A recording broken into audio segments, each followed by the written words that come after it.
Assalamualaikum warahmatullahi wabarakatuh. Innal hamdalillah nahmaduhu wa nasta'inuhu wa nastaghfiruh wa na'udzu billahi min shururi anfusina wa min sayyiati a'malina. Man yahdihillahu fala mudhillalah wa man yudlilhu fala hadiyalah. Asyhadu an la ilaha illallah wahdahu la syarikalah wa asyhadu anna Muhammadan abduhu wa rasuluhu la nabiyya wa la rasula ba'dah. Amma ba'd. Alhamdulillah, marilah kita bersyukur kepada Allah Subhanahu wa taala yang senantiasa dan selalu memberikan kepada kita berbagai macam kenikmatan hingga pada kesempatan di hari ini atas nikmat dari Allah Subhanahu wa taala kita dapat melanjutkan kegiatan belajar kita. Mudah-mudahan apa yang akan kita pelajari, apa yang akan kita bahas semuanya bisa kita pahami, bisa kita mengerti dengan baik, dan semoga Allah Subhanahu wa taala memberikan kepada kita kemudahan dalam belajar, kemudahan dalam menuntut ilmu, kemudahan dalam memahami ilmu, dan juga kemudahan dalam mengamalkannya sehingga akan mendatangkan banyak pahala, keberkahan, kebaikan, dan juga barokah. Salawat dan salam semoga selalu tersampaikan kepada junjungan kita Nabi yang mulia Nabi Muhammad sallallahu alaihi wasallam, juga kepada keluarganya, kepada para sahabatnya, dan kepada orang-orang yang selalu setia mengikuti jejak sunnah beliau hingga hari kiamat. Allahumma la sahla illa ma ja'altahu sahla wa anta taj'alul hazana idza syi'ta sahla. Rabbi shrah li sadri wa yassir li amri wahlul 'uqdatam min lisani yafqahu qawli. Rabbana zidna ilman warzuqna fahman. Taib ahibati fillah, insyaallah kita akan melanjutkan pembahasan kita dalam materi akidah. Dan sebelum kita masuk kepada materi yang baru, kita akan coba murajaah terlebih dahulu. Silahkan dibuka kitabnya bagi yang sudah memiliki, yaitu tentang al-imanu bil ghaib. Ini kita murajaah terlebih dahulu. Beriman kepada sesuatu yang gaib. Pembahasan yang akan kita coba kaji terkait dengan iman bil ghaib. Yang pertama adalah pengertian. Kemudian apa dampak beriman dengan hal yang gaib terhadap akidah seorang muslim, apa dampaknya. Baik, yang pertama adalah keimanan atau beriman dengan hal yang gaib. Gaib itu diambil dari kata goba yagibu goibun.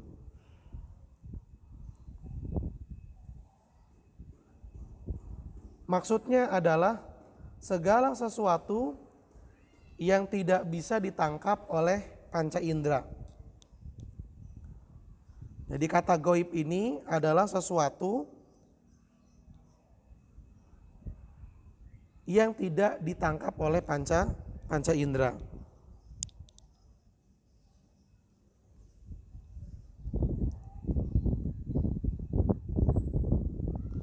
Baik itu sesuatu yang diketahui ataupun yang tidak diketahui. Contoh misalnya saja ya, malaikat. Contohnya malaikat. Malaikat ada yang kita ketahui namanya dan ada yang tidak kita ketahui namanya. Itu adalah hal gaib. Kenapa malaikat disebut dengan hal gaib? Karena malaikat tidak bisa ditangkap oleh panca indera, yaitu penglihatan, pendengaran, penciuman, perasa, ya. Kemudian panca indera yang didapati oleh kulit kita.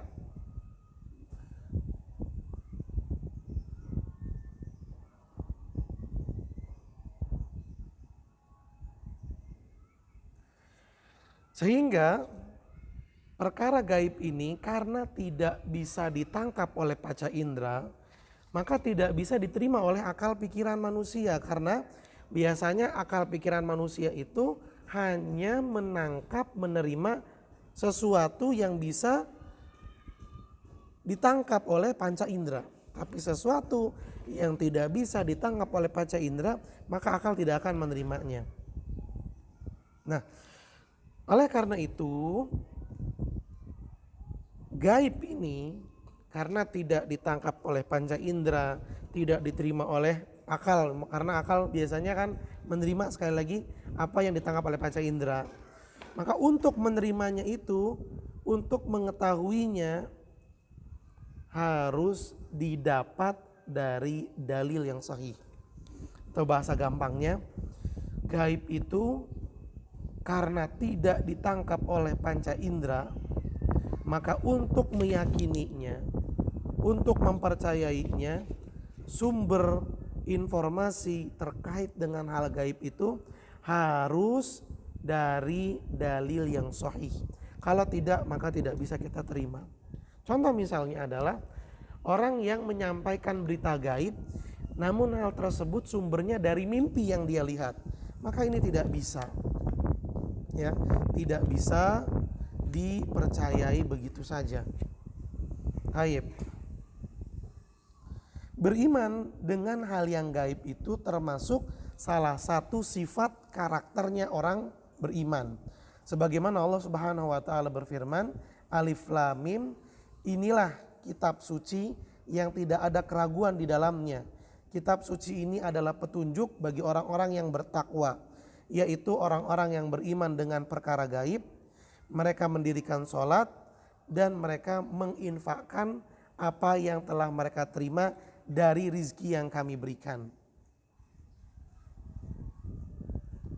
Beriman dengan hal gaib itu diterjemahkan dengan dua terjemahan. Yang pertama, terjemahan beriman dengan hal gaib adalah mengimani perkara gaib yang tidak ditangkap oleh panca indera dan bersumber dari Al-Quran dan hadis yang sahih. Ini yang pertama, beriman dengan hal gaib, artinya kita mempercayai perkara yang tidak ditangkap oleh panca indera dan sumber informasinya dari Al-Quran dan hadis yang sahih. Yang kedua, beriman dengan sesuatu yang tidak ada dengan keimanan sama kalau sesuatu itu ada. Misalnya kayak kita lagi ujian, ada pengawas, maka kita harus meyakini bahwa ujian itu harus jujur, jadi nggak boleh nyontek karena diawasi. Nah, kita meyakini kalau kita lagi diawasi, dan keyakinan kita bahwa kita lagi diawasi antara sedang ada pengawas bersama kita atau pengawasnya lagi keluar kelas, itu keyakinan kita nggak berkurang. Sama-sama meyakini bahwa kita sedang diawasi. Jadi kita nggak berani main-main, nggak berani mencontek, nggak berani untuk melakukan tindakan curang. Nah, ini terjemahan dari mengimani hal gaib, yaitu mengimani sesuatu yang tidak ditangkap atau tidak ada, mengimani sesuatu yang tidak ada dengan keimanan yang sama kalau hal tersebut ada di hadapan kita. Ya, ini dia dua terjemahan dari beriman dengan hal gaib. Satu, mengimani hal gaib, yaitu sesuatu yang tidak ditangkap oleh panca indera dan sumber informasinya dari Al-Quran dan hadis yang sahih. Yang kedua, mengimani hal yang gaib, yaitu mengimani sesuatu yang tidak ada dengan keimanan yang sama kalau sesuatu itu ada di hadapan kita. Dan kedua terjemahan ini tidak ada yang bertentangan, justru kedua-duanya ini saling melengkapi sehingga orang beriman dalam meyakini hal gaib harus memiliki dua hal terjemahan ini. Kemudian yang berikutnya adalah pengaruh dari keimanan dengan hal gaib terhadap akidah seorang muslim.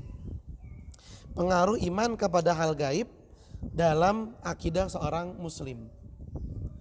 Beriman dengan hal yang gaib memiliki pengaruh besar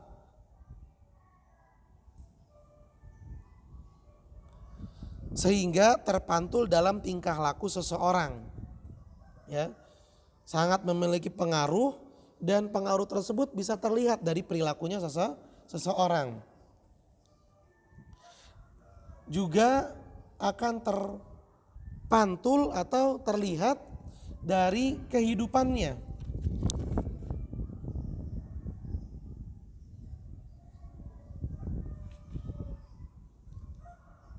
Di mana orang yang memiliki keimanan terhadap hal gaib, ia mempunyai motivasi yang sangat kuat untuk melakukan amalan kebaikan dan meninggalkan amalan keburukan.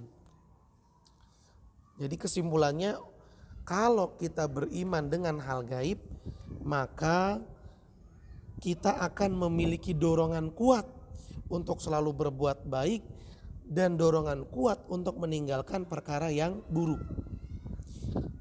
Berarti beriman dengan hal gaib memiliki pengaruh kuat. Apa di antara pengaruh kuat yang dilahirkan oleh beriman kepada hal gaib? Pertama adalah al-ikhlas fil amal. Ikhlas dalam beramal. Orang beriman yang meyakini Allah Subhanahu wa taala, meyakini pahala di sisi Allah Subhanahu wa taala, meyakini adanya hukuman, maka orang tersebut akan mengamalkan perintah-perintah Allah dan menjauhkan larangan-larangannya. Hal itu ia lakukan karena mengharapkan pahala di sisi Allah dan takut dari hukuman Allah yang Allah siapkan di kehidupan akhirat nanti. Orang yang beriman, dia ikhlas, sehingga tujuannya dalam beramal hanyalah Allah Azza wa Jalla, mengharapkan balasan dari Allah dan takut hukuman dari Allah. Sehingga dengan demikian dia itu tidak ada keinginan sedikit pun untuk mendapatkan balasan duniawi, seperti pujian manusia, sanjungan, ucapan terima kasih, itu tidak dia harapkan. Dia nggak menginginkan hal tersebut. Yang dia harapkan adalah balasan hanya dari Allah Subhanahu wa taala. Hal ini sebagaimana Allah Subhanahu wa taala mengabarkan bahwasanya hamba-hamba Allah yang saleh ketika ia memberikan makanan kepada orang lain, maka dia itu tidak mengharapkan ucapan terima kasih dari orang yang ia berikan. La nuridu minkum jazaan wala syukura. Kita nggak ngarepin dari kalian itu untuk membalas budi dan ucapan terima kasih. Innama nut'imukum liwajhillah. Kita itu memberikan makan kepada kamu betul-betul hanya mengharapkan balasan dari Allah Subhanahu wa taala. Ini pengaruh pertama dari beriman kepada hal yang gaib, yaitu munculnya keikhlasan. Yang kedua, al-quwwatu fil haq. Yang kedua adalah kuat, tegas dan tegar dalam kebenaran. Ya, benar dikatakan benar. Mau siapapun yang ia hadapi, kalau itu benar, dia nggak takut untuk melawannya. Janji-janji yang telah Allah Subhanahu wa taala tetapkan bagi orang-orang yang beriman, itu menjadikan diri orang-orang beriman selalu melaksanakan perintah-perintah Allah dan berani untuk menyampaikan yang benar, serta mengajak orang lain untuk melaksanakan kebenaran yang Allah Subhanahu wa taala perintahkan. Bahkan mereka juga tegas untuk menyampaikan perkara yang batil, membongkar kesesatan dan memperingati orang lain dari kesesatan dan kebatilan tersebut, serta mengajak orang untuk melawan keburukan. Ini karakter orang yang beriman dengan hal gaib. Beriman dengan surga, beriman dengan neraka, beriman dengan janji Allah, yakin dengan ancaman Allah, maka dia akan menjadi orang yang selalu mengerjakan perintah dan meninggalkan larangan. Bahkan ia juga akan selalu menyampaikan kebenaran dan membongkar keburukan, kesesatan, serta ia akan selalu mengajak orang lain untuk mengerjakan kebaikan dan meninggalkan keburukan. Dan yang lebih hebatnya lagi, walaupun orang yang beriman tersebut ketika menyampaikan kebenaran, membela kebenaran, menyampaikan kesesatan, ya, membongkar kesesatan, membongkar keburukan, dan melawan keburukan tersebut, sekalipun tidak ada yang membelanya, nggak ada yang membantunya, nggak ada yang menolongnya, maka dia tetap tegar, kuat, tegas, dan berani. Bagi dia, kehidupan dunia itu tidak ada artinya. Bahkan hukuman, siksaan yang diterima gara-gara menyampaikan kebenaran dan melawan keburukan, itu bagi dia nggak ada rasanya. Hal ini sebagaimana Allah Subhanahu wa taala telah kabarkan tentang kekasihnya, yaitu Ibrahim alaihi salatu wassalam, di mana Nabi Ibrahim ini berkata kepada kaumnya, kita tahu dia sendirian menyampaikan yang hak, membongkar kesesatan kepada masyarakat kaumnya. Dia sendirian dan itu nggak membuat dirinya takut. Bahkan sampai-sampai Ibrahim melakukan tindakan yang luar biasa, tindakan yang besar, yaitu menghancurkan berhala-berhala yang disembah oleh kaumnya. Coba bayangkan, dia sendirian, bahkan bapaknya sendiri aja enggak membela, melawannya, tapi Nabi Ibrahim tidak gentar. Begitu pula kita teringat dengan sahabat Nabi Shallallahu Alaihi Wasallam, yaitu Bilal bin Rabah radhiyallahu taala anhu. Ketika ia diseret ya, di jalanan kota Mekah, yang pada saat itu jalanannya penuh dengan kerikil tajam, bahkan diriwayatkan sampai daging-daging dari tubuhnya itu berjatuhan. Karena apa? Karena saking tajamnya batu-batu kerikil yang dia lewati. Dia lewat tidak dengan berjalan tapi diseret. Maka kalau sampai dagingnya aja ya tercabik-cabik, tentu darah yang keluar itu tidaklah sedikit. Kemudian tidak sampai di situ, Bilal bin Rabah radhiyallahu taala anhu dibaringkan di padang pasir yang panas sambil ditindih dengan batu yang besar. Tapi hal tersebut tidak membuat dirinya lemah untuk mempertahankan akidah yang benar.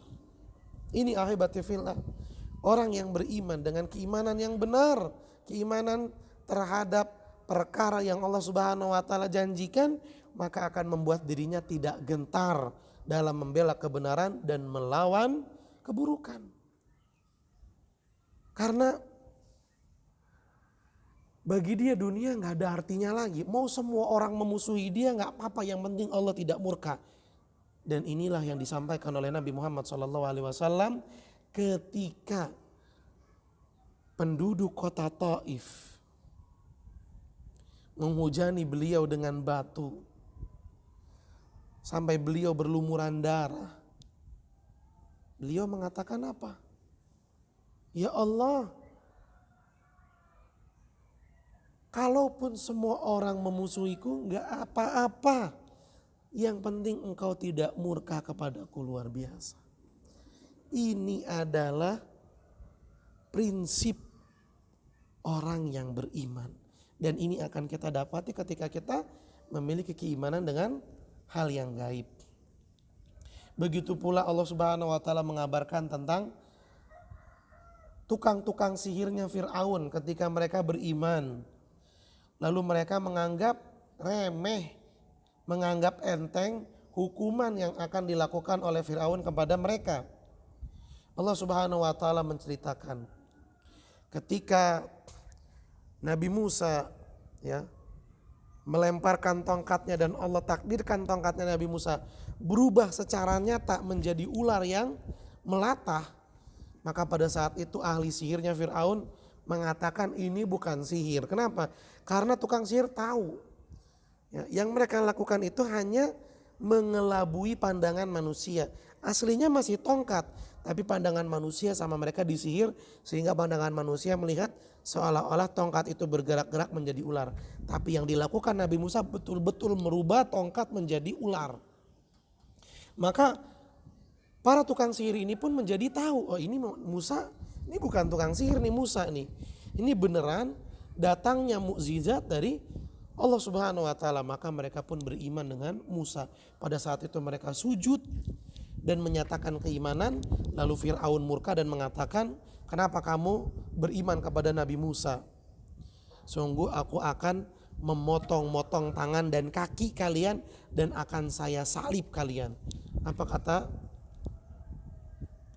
para tukang sihir tersebut?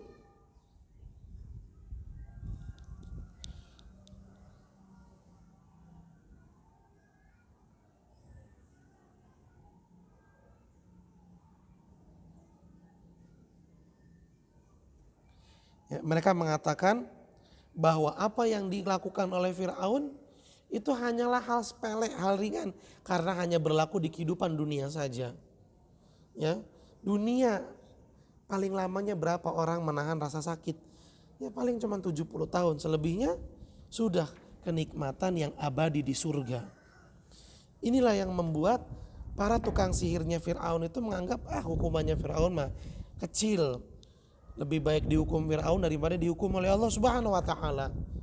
Karena hukuman Fir'aun hanya terkait dengan kehidupan dunia yang ada batas waktunya, sedangkan hukuman Allah Subhanahu wa taala selama-lamanya dan tidak ada batas waktunya. Ini yang membuat para tukang sihirnya Fir'aun tidak gentar diancam oleh Fir'aun dengan hukuman sampai dengan hukuman mati. Mereka tetap membela keyakinan yang benar.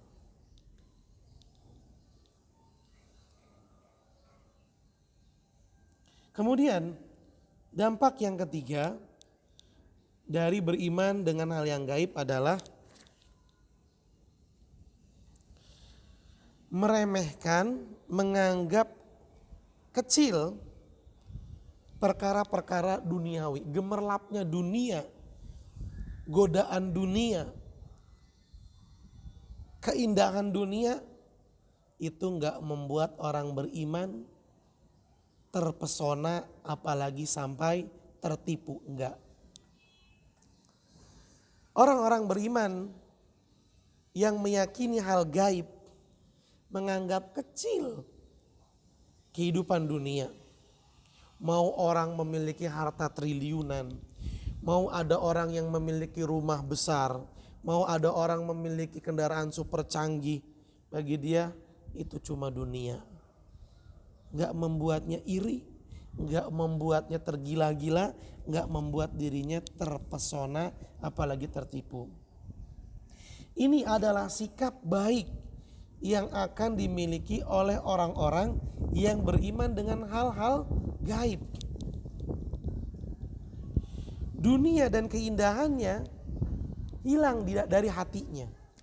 Ya, hatinya itu udah ibarat kata udah penuh dengan kecintaan terhadap kehidupan akhirat. Sehingga udah gak ada tempat lagi buat dunia. Udah hilang. Kenikmatan-kenikmatan dunia bagi dirinya itu udah gak ada.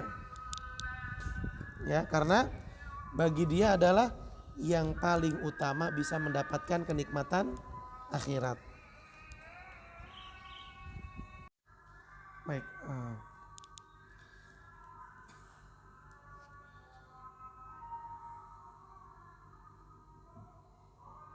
Oleh karena itu, orang yang beriman dengan perkara gaib, ia memiliki pemahaman bahwa bukanlah orang yang pintar, bukanlah orang yang cerdas, bukan orang yang pandai, orang yang mau menukar kenikmatan surgawi yang abadi dengan kenikmatan dunia yang hanya sesaat. Orang yang lebih mendahulukan kenikmatan duniawi yang cuma sebentar daripada kenikmatan akhirat yang abadi, maka dia bukanlah orang yang cerdas, bukan orang yang pandai. Orang yang pandai, orang yang lebih mengedepankan, lebih mengutamakan, lebih memilih kenikmatan akhirat yang abadi. Sehingga kalau dia mendapatkan kehidupan dunia yang biasa-biasa saja, atau bahkan dia mendapatkan kehidupan dunia yang susah, bagi dia itu biasa-biasa saja. Bagi dia itu adalah hal yang gak terlalu berat. Yang penting dia selalu bisa melakukan amalan yang akan bermanfaat bagi dirinya di kehidupan akhirat nanti. Makanya kita lihat para sahabat, ya ketika mereka kehilangan dunia, mereka gak bersedih hati. Mereka biasa-biasa saja. Kita lihat contohnya adalah para muhajirin. para sahabat Nabi SAW yang meninggalkan kota Mekah. Ada di antara mereka ketika meninggalkan kota Mekah bukan cuma meninggalkan rumah, tapi meninggalkan harta benda, bahkan meninggalkan tempat usaha yang sudah jaya. Mereka tinggalkan, gak apa-apa. Tapi ketika mereka kehilangan amal soleh yang bisa mendatangkan kebaikan akhirat, di situ mereka akan bersedih hati. Contohnya Umar bin Khattab radhiyallahu taala anhu dalam kisah yang kita kenal, di mana pernah beliau itu bukan ketinggalan, beliau itu terlambat untuk menghadiri sholat asar berjamaah. Terlambat, bukan meninggalkan sholat asar. Beliau terlambat sholat asar berjamaah. Apa yang beliau lakukan? Beliau sedekahkan seluruh ladang yang beliau miliki. Karena gara-gara mengurusi ladang tersebut, ya pertanian tersebut, membuat dirinya itu terlambat datang sholat asar berjamaah. Baik. Allah Subhanahu wa taala berfirman di dalam surat Al-Ankabut ayat 64. Allah mengabarkan kepada kita tentang sikap dan perkataannya orang yang beriman. Dan tiadalah kehidupan dunia ini melainkan senda gurau dan main-main saja. Artinya cuma sesaat. Dan sesungguhnya akhirat itulah kehidupan yang sebenarnya. Jadi kehidupan kita di dunia ini bukanlah kehidupan yang sebenarnya. Kehidupan kita yang sebenarnya itu nanti kita jalani ketika di kehidupan akhirat. Kalau mereka mengetahui. Allah Subhanahu wa taala mengabarkan kepada kita bahwa kehidupan kita yang sebenarnya itu nanti di akhirat. Bukan di dunia. Kenapa? Karena dunia ada batasnya. Kehidupan yang benar itu kehidupan yang gak ada kematian. Yaitu di kehidupan akhirat. Maka jangan sampai ketika seseorang masuk di kehidupan akhirat, kehidupan yang sebenar-benarnya, dia malah hidup dalam keadaan sengsara, diazab di dalam neraka. Hendaknya seseorang di kehidupan yang sementara di dunia ini mati-matian ibarat katanya. Dalam apa? Dalam mengejar pahala. Supaya ketika dia masuk di kehidupan yang sejati, yaitu kehidupan akhirat, dia menikmati hidup bahagia yang abadi. Baik. Dan Allah Subhanahu wa taala juga mengabarkan tentang istrinya Fir'aun, yang mana dia menganggap remeh harta kekayaan, fasilitas mewah yang dia miliki di kehidupan dunia. Antum bayangin, istri Fir'aun, istrinya seorang raja. Kita lihat ya, zaman sekarang aja. Istrinya orang kaya, yang walaupun dia gak memiliki jabatan, itu kayak apa kehidupannya. Perhiasannya, pakaiannya, kendaraannya. Apalagi istrinya pejabat misalnya. Istrinya presiden, istrinya raja, tentu memiliki kekayaan yang luar biasa. Fasilitas mewah, apa yang pengen dibeli. Apa yang diinginkan ada. Mau apa aja bisa. Ini bisa kita lihat. Nah, demikian pula dengan istrinya Fir'aun, raja kaya pada zamannya. Tapi hal tersebut tidak membuat dirinya tergila-gila dengan harta dunia. Dia tinggalkan kemewahan dunia dan dia kejar kehidupan akhirat dengan beriman mengikuti Nabi Musa. Ketika diketahui diancam oleh suaminya akan dihukum mati. Tapi apa yang terjadi? Apakah istrinya Fir'aun pun ya kembali meninggalkan iman dan mengikuti suaminya? Tidak. Dia tetap menginginkan kehidupan akhirat yang abadi. Dan dia tidak menginginkan kehidupan dunia yang di depan matanya saat itu sudah jelas-jelas mewah, dan luar biasa. Hal itu karena hatinya istri Fir'aun sudah diterangi dengan keimanan yang kuat. Allah Subhanahu wa taala berfirman di dalam surat Al-A'raf, di dalam surat At-Tahrim ayat 11. Wa daraballahu mathalan lil ladzina amanu imra'ata fir'aun idz qalat rabbi ibni li indaka baitan fil jannah wa najjini min fir'auna wa amalihi wa najjini minal qaumiz zalimin. Perhatikan betapa luar biasanya istri Fir'aun yang dengan kehidupan dunia mewah dia tinggalin. Dia nggak mau. Dia pengennya dengan kehidupan akhirat yang abadi. Apa kata istri Fir'aun?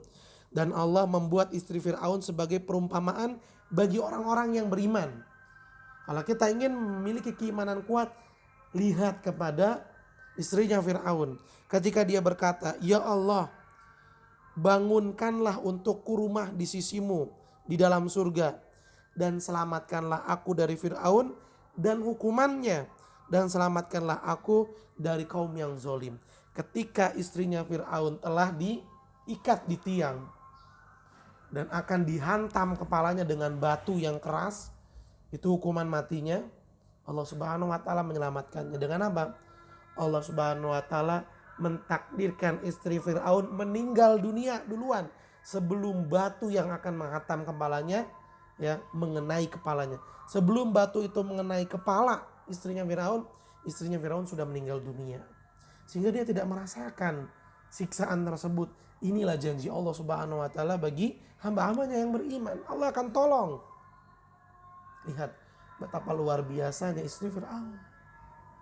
Kadang manusia ada yang ya Allah baru punya sedikit aja udah noraknya luar biasa. Udah seolah-olah dia yang memiliki dunia. Sehingga berlaku sombong. Na'udzubillahi min dzalik. Merendahkan orang lain. Na'udzubillahi min dzalik. Padahal baru punya sedikit dari dunia. Ini dampak ketika seseorang tidak memiliki keimanan. Tapi ketika orang punya keimanan, dia melihat orang kaya ya biasa aja. Bahkan kalau dirinya sendiri yang kaya, itu gak membuat dirinya gila harta. Dia akan tetap istiqomah di dalam kebaikan, dalam mengerjakan amal soleh.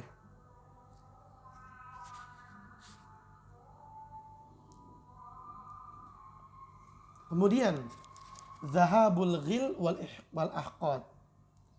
Hatinya akan bersih dari sifat iri, dengki, hasad. 3 hal ini ya ikhwan. Iri, dengki, hasad. Pasti akan membuat seseorang sengsara hidupnya. Apapun yang dia miliki tetap akan kurang aja. Selalu benci sama orang. Hidupnya gak tenang. Gak ada yang namanya ketentraman dalam hidupnya. Ini akibat hasad, iri, dan dengki. Apabila orang hatinya bersih dari hal tersebut, maka dia akan menjadi orang yang bahagia hidupnya. Tentram, tenang. Orang mau beli apa aja biarin itu mau orang. Gak iri. Orang mau pamer biarin. Gak iri. Enak jadinya. Hidupnya itu fokus sama dirinya aja udah. Gak membicarakan orang lain, gak mencari-cari kesalahan orang lain, gak menggibah orang lain, gak menjatuhkan orang lain. Gak ada urusan begituan bagi orang yang beriman dengan hal gaib. Kenapa? Karena hatinya bersih hatinya bersih dari sifat iri, dengki, dan hasad. Baik. Inilah dampak yang keempat, yaitu hati orang yang beriman terhadap hal gaib, hatinya bersih dari iri, dengki, hasad, dan benci.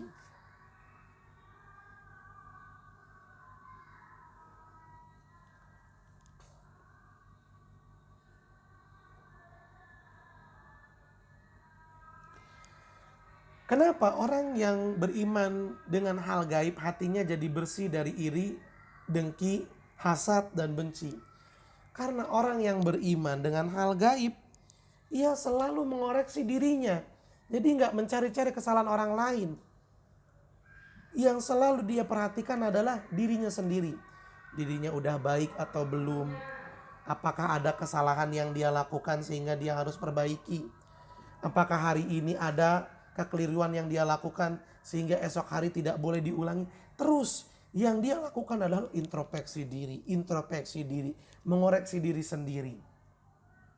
Sehingga sibuk dirinya dengan mengoreksi diri sendiri. Gak ada waktu buat ngomongin orang. Dengan demikian dia selalu menganggap orang lain itu baik-baik saja. Sedangkan dirinya kurang. Karena dirinya kurang harus lebih baik lagi. Terus termotivasi untuk menjadi pribadi yang lebih baik dan terus lebih baik. Karena dia ingin mendapatkan pahala. Karena dia tidak mau dapat dosa. Jadi dia ngoreksi diri aja, ngapain orang lain? Orang lain sudah tanggung jawabnya sendiri. Sedangkan diri kita ya tanggung jawab diri kita. Maka kita koreksi, ada salah gak? Takut kena dosa. Sehingga bertaubat, beristighfar, memperbaiki diri. Kalau yang dilakukan kebaikan, alhamdulillah dapat pahala. Dan terus istiqomah. Ini yang membuat hatinya orang beriman kepada hal gaib bersih dari iri, hasad, dengki, dan benci. Karena dia sibuk mengoreksi diri sendiri. Sibuk menghitung-hitung amal perbuatannya, pahalanya, dosanya. Dia takut kalau dosanya banyak. Takut kalau dosanya bertumpuk-tumpuk. Takut kalau pahalanya sedikit. Jadi gak pernah menyibukkan diri dengan urusan orang lain.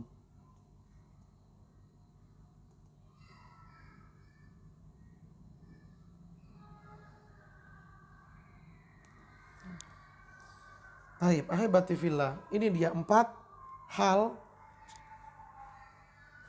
yang merupakan dampak positif hasil dari keimanan kepada hal gaib.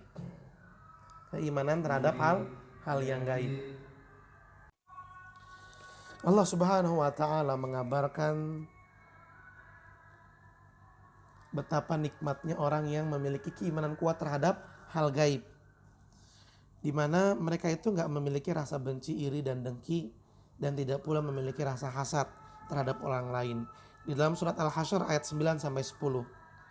Dan orang-orang yang telah menempati kota Madinah dan telah beriman, yaitu kaum Ansor, sebelum kedatangan mereka, yaitu kaum Muhajirin. Jadi orang-orang Ansor, penduduk kota Madinah, dan orang-orang Muhajirin, yaitu orang-orang yang aslinya penduduk kota Mekah, kemudian dia hijrah ke kota Madinah. Orang-orang Ansor ini mereka mencintai orang-orang Muhajirin yang datang ke Madinah. Dan orang-orang Ansor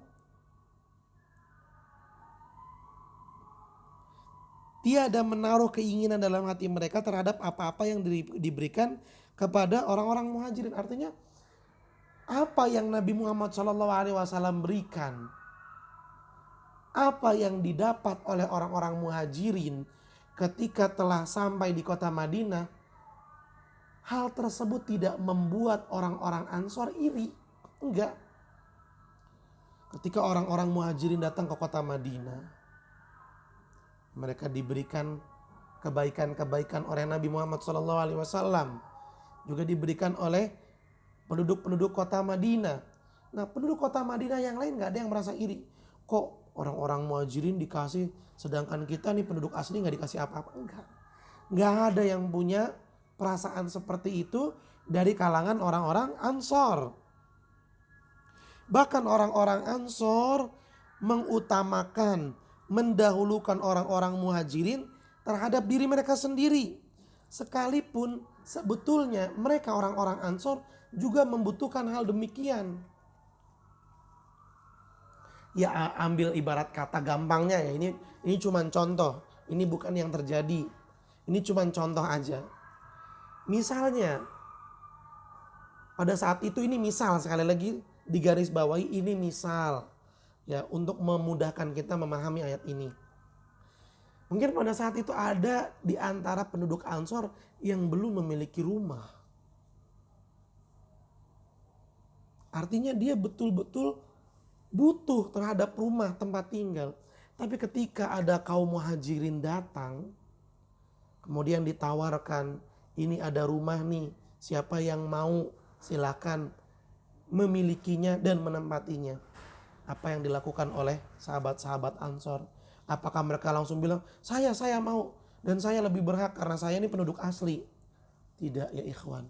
Justru mengatakan kepada sahabat-sahabat muhajirin, wahai kaum muhajirin sini. Ini ada orang yang mau menawarkan tempat tinggal. Kamu mau gak? Nih silahkan kamu aja nih ambil. Kamu aja yang ambil. Padahal orang yang menawarkan tersebut sebetulnya dia butuh. Tapi apa? Dia lebih mendahulukan kaum muhajirin daripada dirinya sendiri. Subhanallah. Tentu yang demikian itu dalam hatinya gak ada tuh sifat hasad, iri, dengki, benci, gak ada. Ini aja sampai mendahulukan orang lain padahal dirinya butuh. Mereka itulah orang-orang yang beruntung kata Allah. Ini orang-orang Ansor ini orang-orang yang akan beruntung.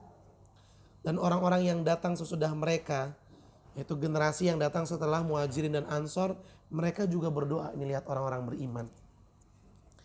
Doanya orang-orang yang beriman, ya Allah, ampunilah kami dan saudara-saudara kami yang telah beriman lebih dahulu daripada kami. Dan janganlah engkau membiarkan kedengkian dalam hati kami terhadap orang-orang yang beriman. Artinya, ya Allah jangan sampai ada di dalam hati kami rasa benci, rasa dengki terhadap saudara-saudara kami. Ini doanya orang beriman. Mereka minta kepada Allah agar hatinya tuh bersih dari kebencian, dari iri terhadap saudaranya. Ya Allah, sesungguhnya engkau maha penyantun lagi maha penyayang. Subhanallah. Lihat orang beriman. Mereka selalu mencintai saudaranya. Tidak julid, tidak judes, tidak jahat. Mereka selalu mendahulukan saudaranya dalam kebaikan. Walaupun dirinya membutuhkan. Maka hasad, iri, dan dengki ini gak bakalan ada dalam dirinya orang beriman. Sungguh nikmat orang yang memiliki hati yang bersih. Inilah ahibati fillah.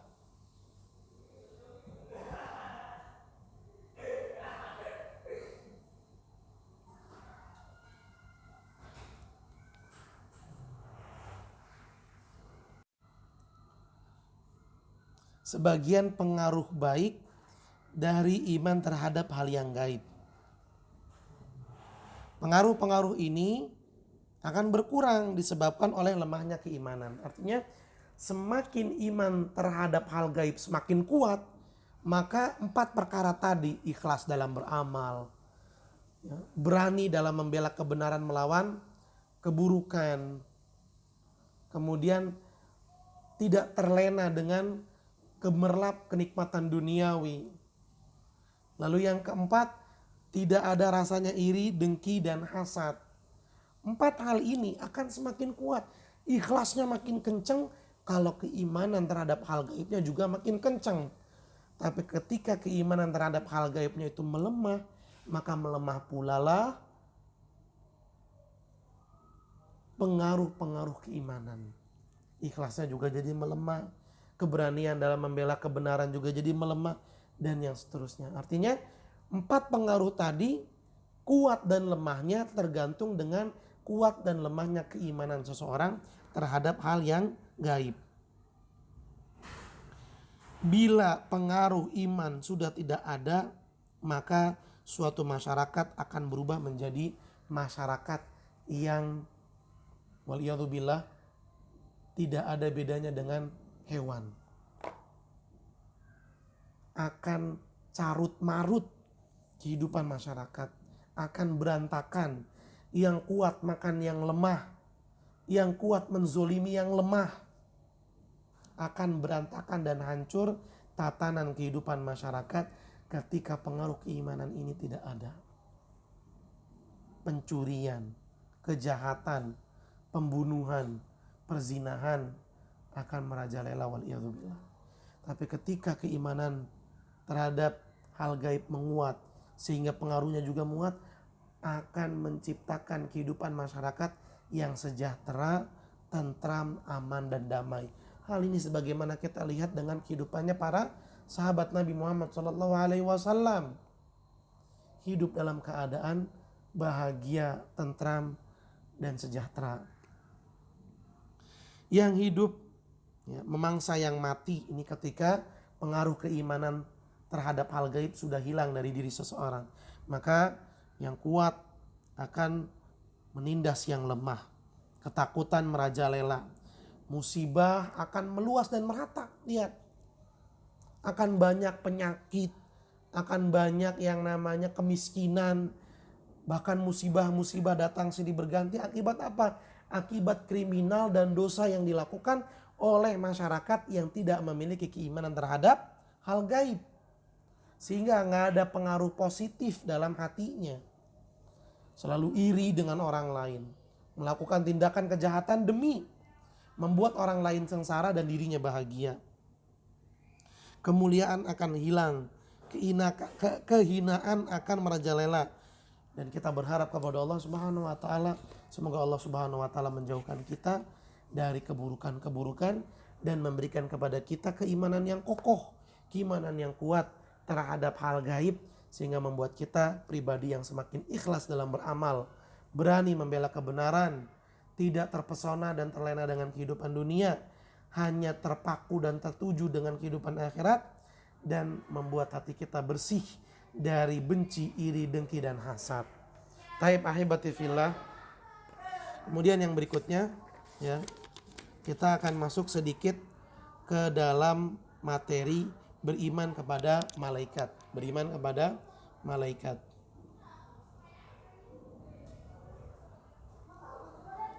Taib. Afwan, keliru. Bukan beriman kepada malaikat, tapi beriman kepada Allah. Afwan. Beriman kepada Allah. Ini rukun yang pertama. Rukun yang pertama dari rukun iman, yaitu beriman kepada Allah. Beriman kepada Allah artinya adalah keyakinan yang sesungguhnya bahwa Allah, sekali lagi, beriman kepada Allah artinya keyakinan yang sesungguhnya, keyakinan yang kuat bahwa Allah Subhanahu wa taala adalah satu. Allah Subhanahu wa taala esa. Allah Subhanahu wa taala sendiri. Allah Subhanahu wa taala tempat bergantung, tidak mengambil teman, ya, maksudnya tidak mengambil istri. Allah tidak memiliki istri. Allah juga tidak memiliki anak keturunan. Allah adalah pencipta, pemilik segala sesuatu, tidak ada sekutu dalam kerajaan Allah. Allah yang mengatur, Allah yang memberi rizki, Allah yang menghidupkan, dan Allah yang mematikan. Ya, lihat, ini keimanan kepada Allah yang harus kita pahami, kita hafal, dan kita jaga keimanan tersebut. Sekali lagi, beriman kepada Allah Subhanahu wa taala artinya meyakini dengan kuat, meyakini dengan sungguh-sungguh bahwasanya Allah Subhanahu wa taala adalah pemilik segala sesuatu. Allah rajanya, Allah yang menciptakan, Allah yang mengatur alam semesta dan isinya. Dan hanya Allah lah yang berhak untuk disembah. Tidak ada sesembahan selain Allah. Dan Allah Subhanahu wa taala memiliki sifat-sifat yang mulia, sifat-sifat yang agung dan bersih dari kekurangan. Silakan dicatat nih ya ikhwan. Silakan dicatat.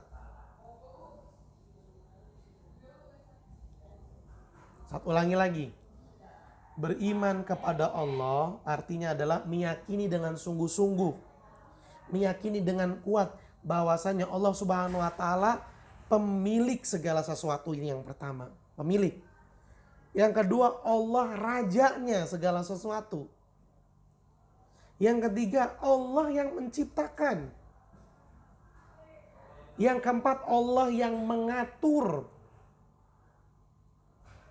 Allah yang berhak untuk disembah. Tidak ada yang lain.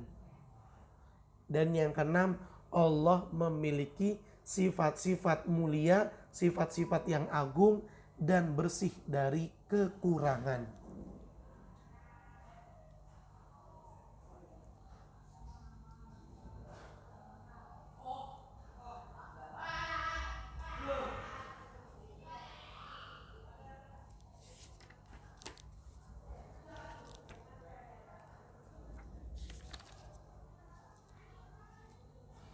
Dan inilah tauhid. Ya. Ini adalah tauhid.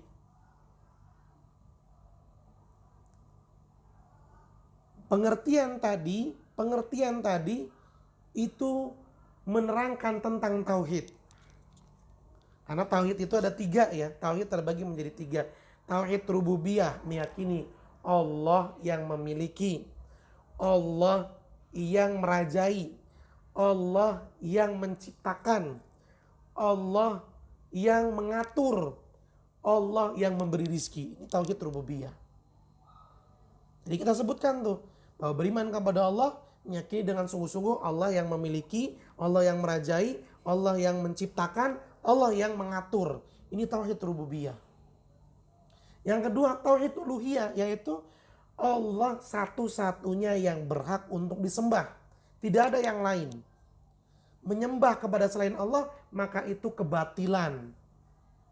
Ini tauhid uluhiyah. Meyakini dengan sungguh-sungguh bahwasanya Allah Subhanahu wa taala satu-satunya yang benar berhak untuk disembah. Tauhid uluhiyah. Dan yang ketiga, Allah memiliki nama-nama dan sifat-sifat yang mulia dan yang agung. Ini adalah tauhid asma wa sifat. Berarti pengertian dari keimanan kepada Allah itu mencakup 3 macam tauhid. Tauhid rububiyah, tauhid uluhiyah, dan tauhid asma wa sifat. Taib ahibati fillah, untuk tauhid rububiyah insyaallah kita akan bahas pada pertemuan yang akan datang. Silahkan dicatat apa yang sudah kita pelajari hari ini. Dicatat yang rapi, ditulis di buku catatan supaya kita bisa murojaah secara mandiri. Terima kasih banyak atas perhatiannya dan mohon maaf apabila ada kekurangan dan kesalahan. Kita akhiri jumpa kita dengan membaca doa kafaratul majlis. Subhanakallahumma wa bihamdika asyhadu an la ilaha illa anta astaghfiruka wa atubu ilaik. Billahi taufiq wal hidayah. Assalamualaikum warahmatullahi wabarakatuh.